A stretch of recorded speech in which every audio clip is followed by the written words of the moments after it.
I was doing a lot of education and teaching chefs even, although I must say chefs were the first people to really catch on to the specialty. But then you had new chefs who were experimenting, pouring green olive oil on gelato and things. But others were a little bit more shy and conservative. And so it was a lot of fun to be moving around as a hobby, as a side, thing for me, because I had an academic work career in the daytime.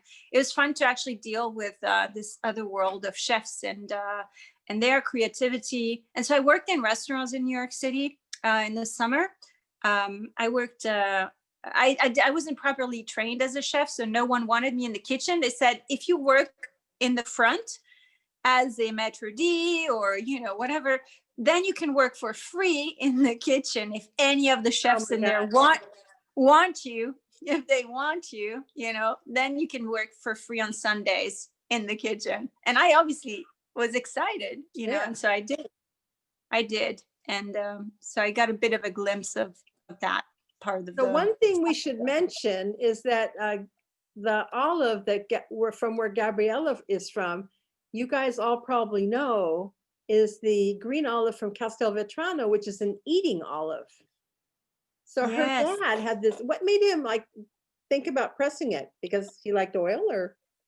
So in San Francisco, you call it Castelvetrano olive because that's the name of the town that this olive is mostly farmed in. But its variety name is Nocellara del Belice. Okay. Belice is the area, and Nocellara is and there are other Nocellaras. This one is the only one in the Belice. And now the reason why my dad thought that it'd be good for oil is because he put one and one together. He grew up with his dad making olive oil in the same way that olive oil had been done in the Mediterranean for 3,000 years. In other words, you almost wait till your black olives fall from the trees, you harvest them on the floor. You bring them into big sacks in which they already start to ferment to the mill, one communal mill. The sacks you wait in line for days sometimes to mill your olives. And that resulting olive oil is what was called olive oil. And it's obviously not without its defects, But he remembered that his dad always insisted on harvesting a little bit before everyone else. So the olives weren't all black and mushy. And to get to the mill before anyone else, so he could use the clean mill. Yeah, so it wasn't contaminated. Yeah. No rancidity, no mustiness, no fustiness, no fermentation, And so he just sort of upgraded this concept when he started seeing that the business of the Nocellara really didn't lie wasn't with olive oil. It was with table olives. So this business of the green eating olive, which is called dolcificata, cocktail, sweet olive, debitterized, if you will. This olive was the big deal in Castelvetrano that was starting to really, really grow in the 80s. And he just kind of went, so there is a business of picking green olives, except it all goes into the eating industry. Yeah. Now that memory, right? Because that oil was so much better when he was little, and his dad was the first one, and he was picking earlier with perfectly green olives that aren't unripe. He had to teach a lot of people. They were saying, "You're crazy, Gianfranco. What are you doing? You American, you Swiss guy, you've lost it. You're not from here. You would never." You lost your roots. Yeah. Yeah. And he actually created this olive oil, and it was amazing. In Switzerland and Germany, people would have it. They would retail it through pharmacies. Yeah, isn't that funny? Yeah. Yeah, because it was something so green and ecological and healthy, and it was considered medicinal. But the funny thing is, if you talk to English people, British people from I guess the 50s, 60s, etc., they also remember olive oil there only being available in health food stores, drugstores. Yeah. But it was the gross kind. It was very good, and it was also just supposed to help with your health. So one of the things, while you were just talking now too, I don't think people, number one, we already talked about this, know how to taste olive oil. And you obviously are an expert, and all those words that you use that are faults in olive oil, right? So I remember Yeah. once I did an olive oil tasting here with somebody, I can't remember where. And I, for some reason I had to leave and I came back. Maybe I had a group with me or something.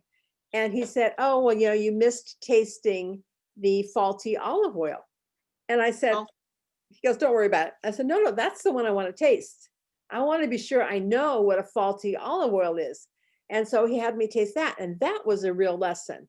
I mean, tasting good olive oil, it's like wine. You give you somebody good and you could taste all the good things and cherries and all, and, dried fruits and rose petals and tar and whatever you want. But I think it's when you learn to taste something bad that you learn about the corkiness or the must and the mold and stuff. So I know you brought a bottle of olive oil, and we don't want to get like too complicated, that secret beautiful bottle. We don't want so to get this too is 101. fresh. Yeah. It's fresh pressed, and I don't have tasting glasses at home. The only blue one I have is a thick bottom, so it's not ideal. You want it to be thin glass, and so I'm going to use one of these shot glasses because you want to heat it to 26, 27 degrees. Yeah. So So what that's Gabriella was talking about with the blue glass also is that you don't see the color. So I think it's better for us that you see that beautiful color. So when was this pressed? In October or November? this is an October, late October olive oil. Okay. We start pressing early October, so this would be 3-4 weeks in. Um, and most people here still harvest and press their olives still after All Souls, All Saints. Yeah. It's a tradition. It's a tradition. But the one thing that is amazing is that now oil mills, which would open up very late in November, late October, early November, they're all opening up early October now because more and more people have caught on to the nocellara green pressing. I also think they realized they got more for olive oil than for table olives. They don't, because the miller does one thing. He's the buyer. The miller is the Oh, buyer. okay. Sometimes he's also the packager. Sometimes he's just the reseller, the wholesaler. But basically, he looks at the olives that come in and he works to be paid for his job as a miller. But sometimes he gets paid in oil. Well, that's the same everywhere.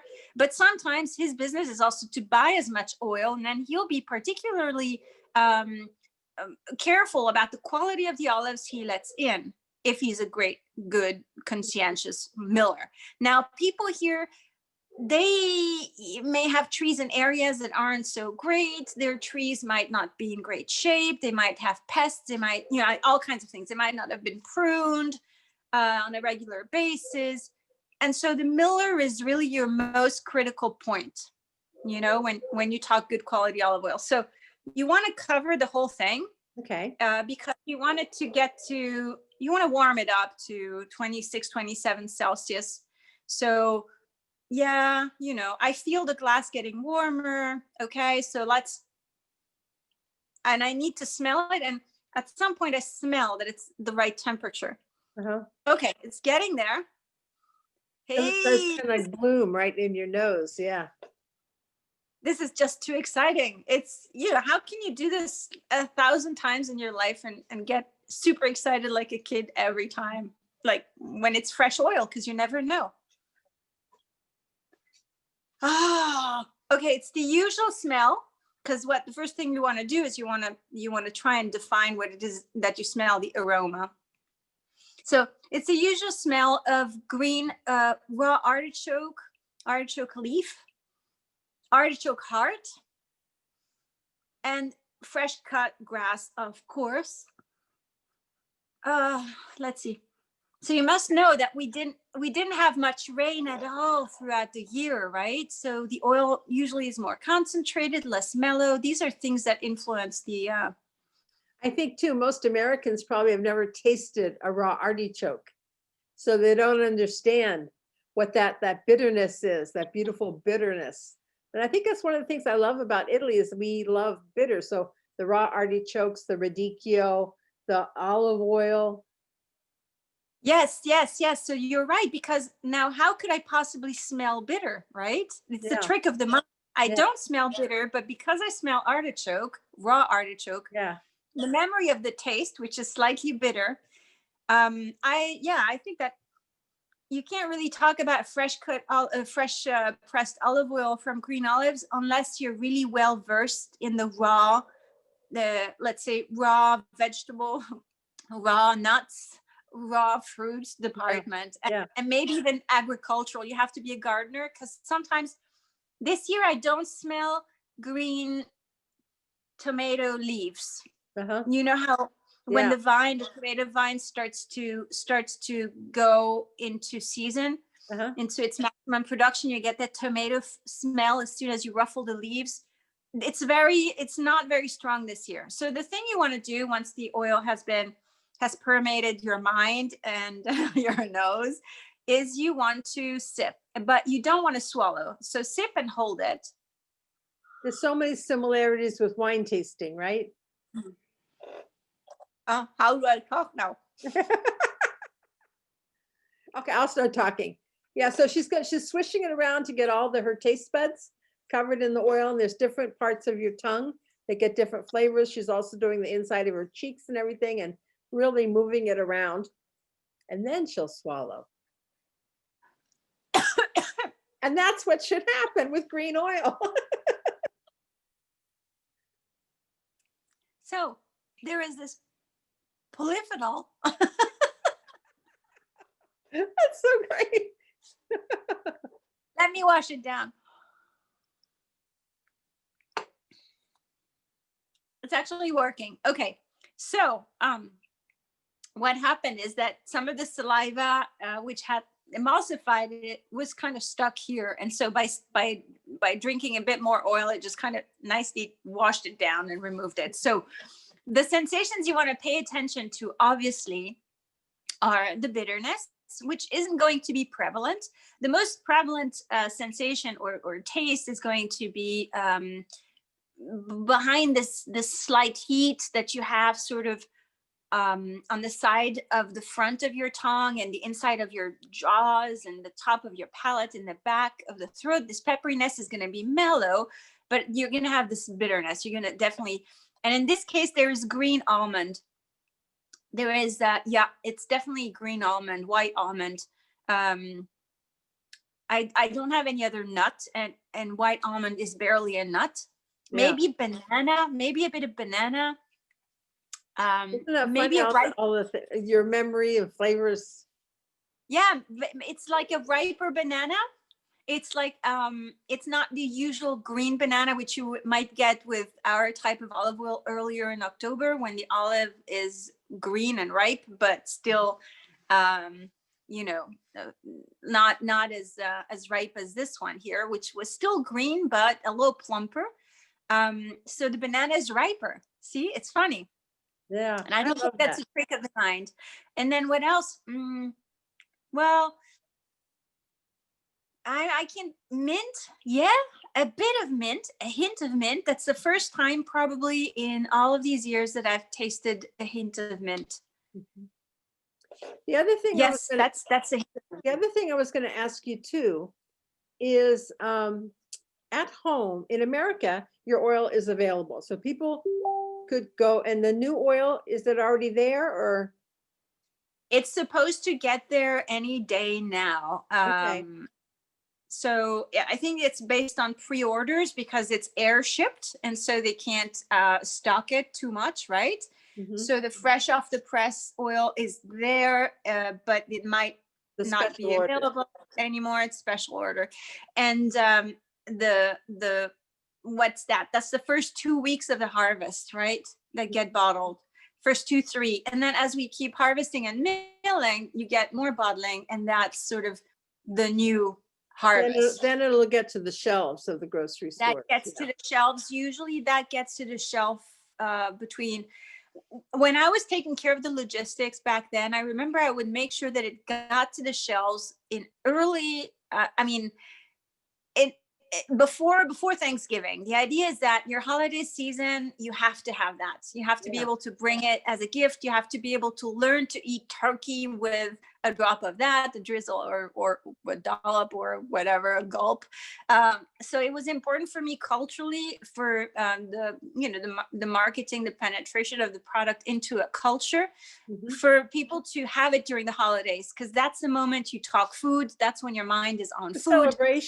celebrations and Yeah. all being at the table and with groups of friends and people. Because like here, it's such a big deal. As soon as you get oil, everyone's like, here's my oil, want to taste my oil? And everyone's running back and forth. And I think now so many people too have come to Italy that they have their friends that they order from in Italy. And even though it's very expensive to ship, and that's why it costs so much money in America, it is fun to get several oils together and taste the regionality also.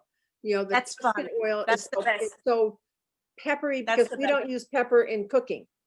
And someone was just telling me, I have my girlfriend's father down in Maremma, who grows for I guess it's Costco. Yeah. And Costco has a top line of hand selected oils that they have farmers grow exclusively for them under their guidelines. So someone was just telling me that they almost always have a Tuscan one. And I think it's his. And he also has his own family production that his wife does, and the daughters have their own fields now too. So it's a beautiful area down in Maremma, and that's a different oil than what I get up here in Chianti. It's like wine, that there's the regions. And now someone just told me that they were bringing in 1 or 2 different Puglia oils, one from Bitonte Okay. and one from someplace else, and a Greek one. Yeah. But they're not always available in all the places. So I think this thing about their separate labeling also is they bring in their olive oil, which is a better quality olive oil that they probably blend with whatever they get.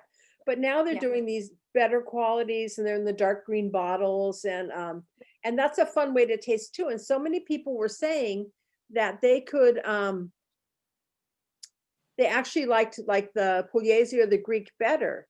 But when you think about it, it's like for us here too, the Ligurian one, and even your oil too, it matches the cooking.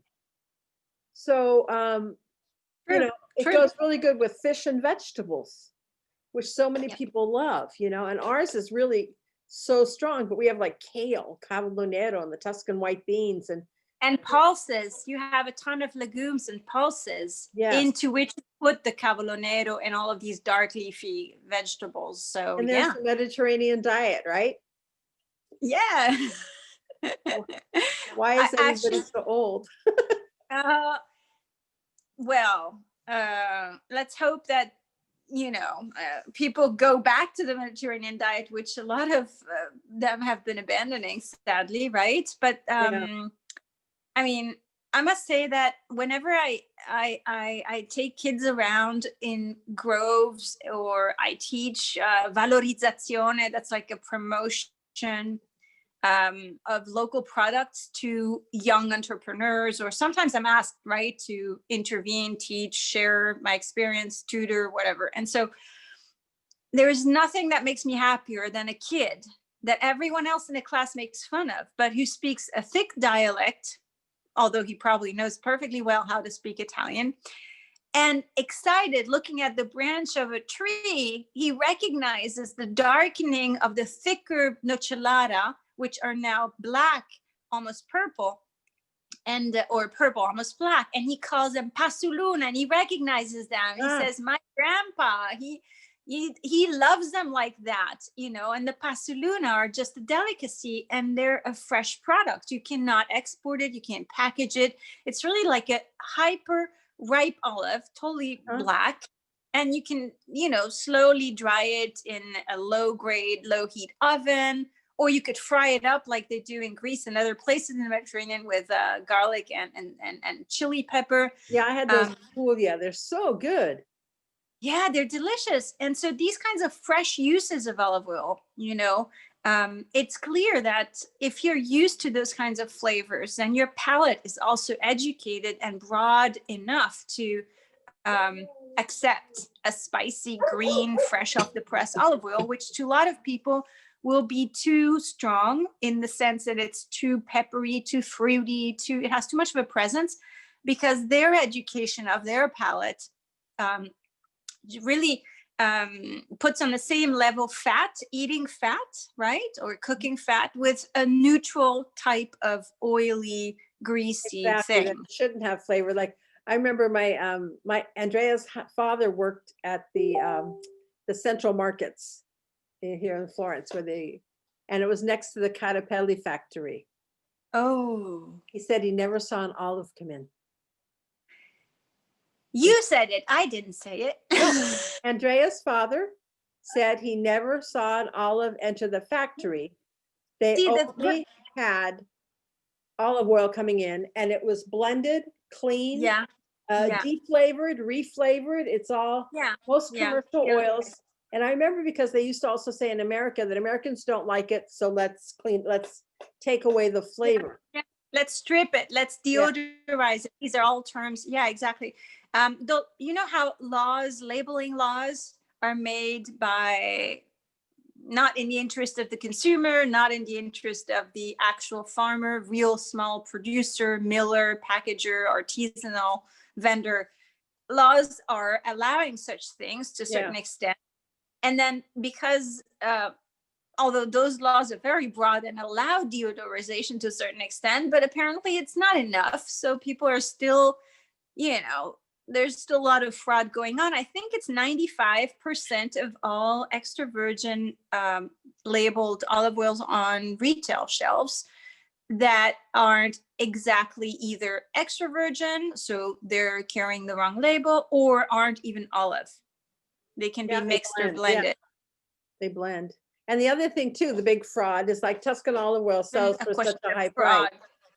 Is that I mean, even and they'll bring it up even from a dark, yeah, even a dark glass that protects. This is UV special glass that protects a little bit, but if it's on a shelf in a store under a very hot spotlight or in the window where the sun shines all day, whatever's in here, no matter how dark and UV protective this is, it's still going to go bad inside. And going bad for an oil means to turn old fast, which is why I think that when you taste different olive oils from different areas of the world and you compare them, you also want to figure out the freshness of the olive oil. You want to make sure you get olive oils that tell you when they were picked and pressed, and then you want to compare early harvest with late harvest, because that's going to open up a whole other world. After you've done your comparison, where you try the Carapelli, Berio, you name it,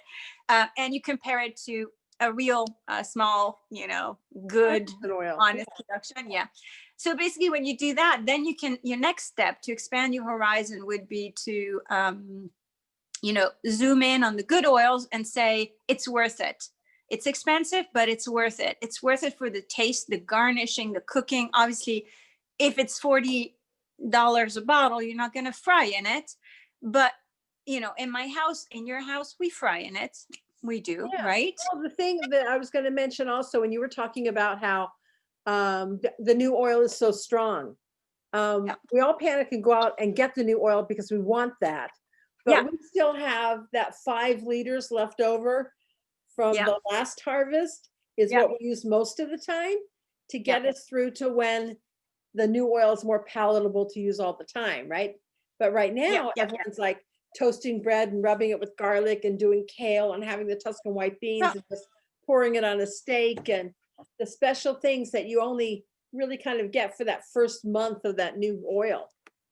What I like to do is to eat pounds and pounds of pane nero, which is the local durum wheat bread, with olive oil, just fresh olive oil, and that bread, which is high in protein. I mean, it's a very good quality, healthy flour that goes in there. So I love to eat that, and I could eat that on most days. Then maybe I add some tomato, some cheese, and then I boiled some potatoes. Oh yeah, that's my favorite. I mean, let's talk about perfection, and that's real luxury. And you know what I feel is very hard for me to get across a lot of times? when I come from a place where that and the right olive oil, which I realize is hard to get and expensive elsewhere, and I have access to it, right? But I mean, when I can put those things together and it's pure comfort, pure deliciousness, and just wonderful, right? And it's a Yeah. full And I meal. think one of the things that people is finding out right now too, especially that they can't go out, Yeah. is if you spent more money on quality ingredients for Yeah. your home, you don't need to go out. Yeah. Yeah. Because Yeah. you have Yeah. it there. So I think, Well, and what is it, you how, have a pantry. what is, it's like You have- 35, I don't remember, like 35 or 40, $42 a half liter Yeah. for Yeah. oil, which is very expensive. Yeah, But to me, it's for like a half Chanel liter. perfume. Yeah. Because Chanel is $250 a bottle. You put on one drop, it lasts all day, and everybody kisses you. They can't wait to Yeah. kiss you. If you have blue oil, it's not like you're going to go through that half liter in a week or a month. That might take you 3 months because it's so strong that you just use drops of it. Yes. Well, I must say that I also used it ever since I was a little girl. I would put it on my skin. I would put it on my hair, you know, in my hands. I mean, it seems like a ridiculous thing to say these days now that we have, you know, cosmetic lines to the wazoo and scientific research and cosmetic research. But I really find that a good quality olive oil, and that's when I say, if you're just going to remove your makeup, then buy a Colavita, fine. If you're Uh-huh. going to use it on your wrinkles, or if you have chapped skin or whatever the issue, then use the high quality olive oil, because whatever the properties of the oil, they're also going to transfer into your skin. They're also going to heal your skin. And that's not, you know, that's not blah blah, that's like really experience. Yeah, and now you see there's the trend of all the olive oil soaps and the olive oil creams and the olive oil, where they're just adding the benefits of all the olive oil in some just stupid cream or some stupid something. But I remember like being a waitress and stuff, you wash your hands like 20,000 times a day. You need to Yeah. rehydrate. What Yeah. better thing than just like a drop of olive oil? It works better to me. I mean, honestly, you know, I have hand creams, I have everything you need, but I run a rescue, I have animals, I'm a private chef. I mean, I farm, I garden, whatever it is. So my hands really have transformed into monsters over time. And I do find that a drop of olive oil at night, with or without cotton gloves, it doesn't matter, really makes a huge difference. A more sensible, more noticeable difference, deeper. It just penetrates deeper. Uh-huh. So that's just to say, if you want a once I gave a bottle of this fresh pressed olive oil that was only 14 days out of our family meal to a friend in New York City and his wife. They were from the Caribbean originally, and they were ballet dancers. And they lived in Soho. And I remember a few months later, I came to visit him, and the bottle was in his bathroom. Oh, how funny. And I said, you know, Jeffrey, what's going on? You know, it's funny. Yeah, you know something only few people know. And he's like, no, no, no, no, no. You know, it's for my hair. I've never, never, never had anything as good. It's wonderful. My wife and I was in his bathroom. Uh-huh. Oh, how funny. And anyway, so that's the little anecdote. But I had another friend too, and what they had done was that she was a famous chef, and she had come to visit Dario, and Dario gave her his salts. He has the old country use was of because salt was so expensive in Italy, and Florence especially, was to stretch the salt with herbs. So we had 7 kinds of herbs from the hillsides of Chianti that were cut with salt. And so you just needed a tiny bit of salt, but these herbs gave it so much flavor. And so it says perfume from Chianti. And she asked me if I could bring her more of Dario's bath salts. No. That's fabulous. But see, I mean, if you look at like homeopathic cures and natural blends and all the old things people used to do, there was no garlic in it, but it was rosemary, lavender, thyme, all the beautiful essences of the hillsides of Tuscany. So it didn't hurt. Yeah.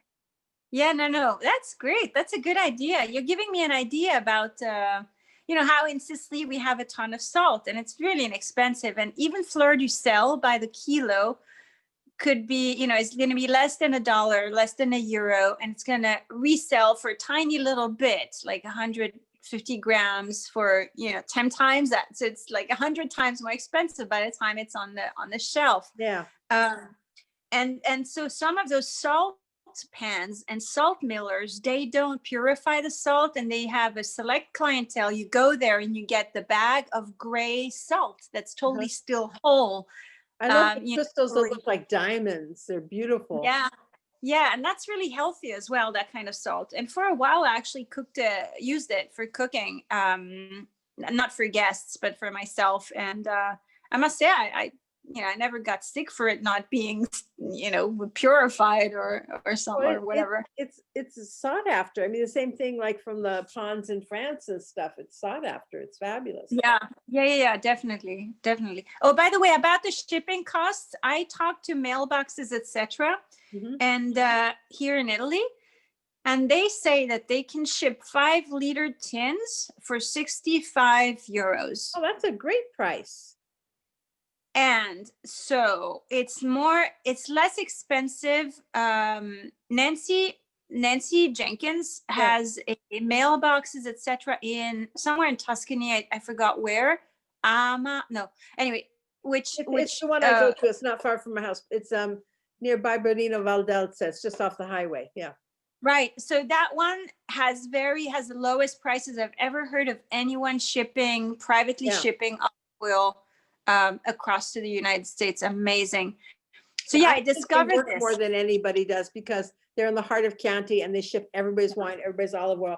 That place is packed all the time, and so they can give you a better price. Guess where I found my mailboxes, etc. Quote, not here in Castelvetrano, where people don't ship internationally. I mean, if they do, then as a business, not as a private person, you might ship to all of your family in northern Italy, right? But not beyond those borders. So in Marsala, which is, you know, a half-hour drive, 40-minute drive from here, and wine country. So there I found the guy, because I was hunting down all these couriers to try and figure out if there is an alternative to big pallet business shipping or paying through the nose. Yeah, and I think I had found one in Shaka, but it was really expensive. It was just like a tiny little office, and I think when I went there, I don't think you would even take a credit card. This was years ago, but it was like, well, then how am I supposed to do this? You know? No, I know Sicily has come a long way. Not yet enough, but it's better. Well, plus a lot of the people too, they say, like even I have my next door neighbor makes a really beautiful wine, and I think it's only like €7 a bottle, and it's a beautiful Chianti. But for here, that's what people pay for that. I mean, that's already expensive, right? Yeah. But this man who had stayed at the villa absolutely adored this wine, and he wanted to send like 2 or 3 cases home because he loved it so much, because it doesn't have a lot of tannin, but it was really full bodied. So we went to mailboxes, and it's like €10 a bottle to ship home. So the shipping was more than the wine. But he was like, where can I get this quality wine for 14 a bottle? Forget it, Yeah. Or 17 or whatever it was, but it would have been like $40 at home. So that happens. So the other thing is, I remember, it just came up on Facebook, right? It said we were friends for 10 years, but it was longer than that. 12. Because I started coming down, I think in 2008 or 2009 is when I first came down. And started to do all my running around and checking. In 2009, then I had my first group. And what always amazed me about you is that's just it. Besides having been educated in America too, so you're like an art expert. I mean, that's like crazy. And then you're an olive oil expert. And then you do foraging. And then you go truffle hunting and mushroom hunting. And you organized once for us at the cultural center, like a cooking class. You're doing rentals, right? You can organize vacations for everybody down there. Itineraries, rentals. Yeah. I'm basically some people call you your curator. I was your best friend in Sicily. Honestly, That works. Yeah. I'm just a problem solver, so I just love to share. I'm super curious, so my interests are very vast. And so I'm just like this sponge, and then I regurgitate. I mean, I find, people who happen to be interested in those things, and I just lay it out there, and so over time I've developed things that were really my own interests and passions. So I had this friend, he was an expert, a mycologist, he was authorized. Sicily doesn't have truffling laws like the rest of Italy yet. He would go with his dogs on truffle hunts. First, it started with mushrooms. So I started taking all my friends and their friends and the friends of the friends of the friends on these excursions. And at some point, many years down the road, someone went, you should charge for that, And so I started building a catalog of experiences. And now, for instance, as a private chef, which is something I've been doing for 10 years, whereas before I was cooking a lot, but I had staff. I had trained staff, but staff who knew how to cook already. But I mean, trained for it to work with with the menus that I was offering at the oil mill, and we would go out to wineries because Sicily wasn't very mobile in those days. So if someone had to launch an event or have an event somewhere, then he might find a great winery, a great room, great pool, but no chef that could do a certain type of.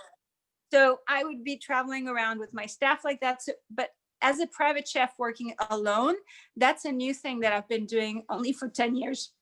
Sorry. And at some point, I've been putting into what I cook, what I find on my truffling trips. And so you wouldn't pay for the truffles because I found them, right? I wasn't reselling to you. You just happened to find truffles with your red shrimp from Mazzara del Vallo. And then I had to adapt recipes to adapt my foraging finds, certain types of rare herbs that have a totally, different flavor, never really seen that before. And how can I adapt that? And so it's a creative, you're a chef. It's a creative interplay of what's in front of you. And Sicily really is all of Italy, but this island has a density.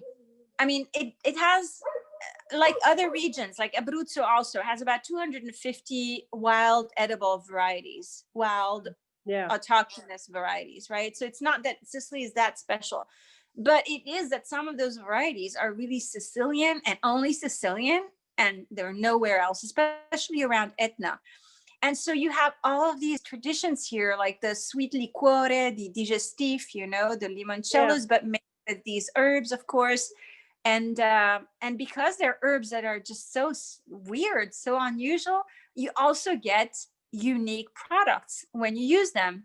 But traditionally, the uses, as you know, are confined to certain types of recipes, certain types of products that you make with those herbs, or like certain mushrooms you cook a certain way with certain herbs, others you don't, And so I've been playing around with that, and I've been finding people who were curious and generous enough to say, okay, I'm buying into this. I like this. And that's been helping me develop products. So when I make limoncello, I hate to waste away the juice of the green lemon. So I devised. You should tell people too. You don't use the yellow lemons. Oh yeah. So the verdello stage is when the Feminello variety of lemon. So the lemon is called Feminello, and he goes through about 3 to 5 crops a year, because then it depends on how dry, how arid, and how moist, how much rain. But when it grows again on a tree, usually it's after the summer. Now in October and now still on the trees, you have lots of green lemons, and at the same time you have tiny little green lemons that are starting to grow, and you have older yellow lemons on a tree. So if you pick just the green ones that aren't tiny tight ones, not the ones that are going into too much yellow, and you use the zest of those lemons, then you make a limoncello that's amazing. But because I hate wasting, I made this green lemon jelly with what they call here citronella, which is verbena, lemon verbena, really. But they call it citronella here, and vanilla pods, because I had. Oh, you know what? Though, wait a second. I think is it lemon verbena, or citronella also is like a lemon grass? So it's the small leafy one, the verbena. It's a little tree that has little lilac flowers. Okay. The verveine is what they call it in French, and they Okay, yeah, drink it lemon as a verbena then, yeah. Because I yeah, just got my lemongrass growing, and it smells like citronella when you break those yeah, leaves too. yeah, yeah, yeah. So anyway, so I was just telling you, it's yeah, and then there's some spices that I brought with me from America and from Paris that are Asian spices. So there's long pepper, there's tonka beans, there's stuff like that that somehow found their way into my cooking. But it's not fusion at all, you know. It's still going to be very much Sicilian, but it's after my own mind and with what I found. And over the years, these recipes have gelled. You know, it's so easy. You just have an idea, or you miss something, then you substitute because it happens to be there, or you're bored because you've done this 1,000 times. Maybe, I mean, I don't know, whatever the reason, or you're in a clinch, you know, and so you kind of have to use whatever is right there. And then someone gives you a positive feedback, you know, and Yeah. if it's positive enough, then you're like, okay, I'm going to elaborate on this mistake is going to stay in the picture. And so yeah, so this is what I'm doing right now. I'm offering my services to visitors, and obviously as much as possible online. So when we'll be able to move again, I'd love to go back and take people on foraging hunts with me, like live if there's signal, or if not, I'll just film and then post or something like that. So all of the things that you would do in terms of experiences if you were to come to Sicily and ask me for tips or book my services. So it's either me directly or someone else that I recommend that would go with you. So that's going to be online as much as it makes sense, right? Yeah. Um, Are you gonna do so, classes? You know, I keep teasing you. so I'm gonna do classes thanks to your wonderful inspiration. So I've been taping so many tutorials. I have tutorial footage since May going like out of, nose and ears. So I just need to edit them, and these are going to be tutorials, and they're going to be I guess I'll do it just the way you do it, with recipe booklets on Patreon, very probably. And then the live classes, which I'm starting to, I mean, I've done a few one recipe, very simple, very quick. And that was born out of the fact that I'm also a language teacher. So some of my students went like, hey, wait, can you also teach me cooking to cook while we learn French or something? Yeah. And so basically I've done this. And so now I'm ready. My studio is built. I've shown you Yeah. like almost all ready then. And now it is today. And that's going to start in December, second week. My first big client is on the 18th of December, but I'm going to be ready starting December 1st. Perfect. And so that's going to be on my Key to Sicily Facebook page. It's going to be one more service in there that you can see. It's going to be called cooking party. Okay. So it's like a whole hosting of event, right? And that's very fun. And it's also for families and kids and staff, and or your Christmas staff party can be done from home with people at home, etc. And if you're in America, it's going to be hard to send boxes of little Sicilian goodies, but you can go shop around based on a list that I would devise for you, or whatever your mind tells you to. But these are the products. And I think December 1st for me is going to be an important date, because a lot of work. I don't know how you've done it, how you did it so quickly, by the way. But I lost all it's my a lot work of for work. the year. Yeah. Panic.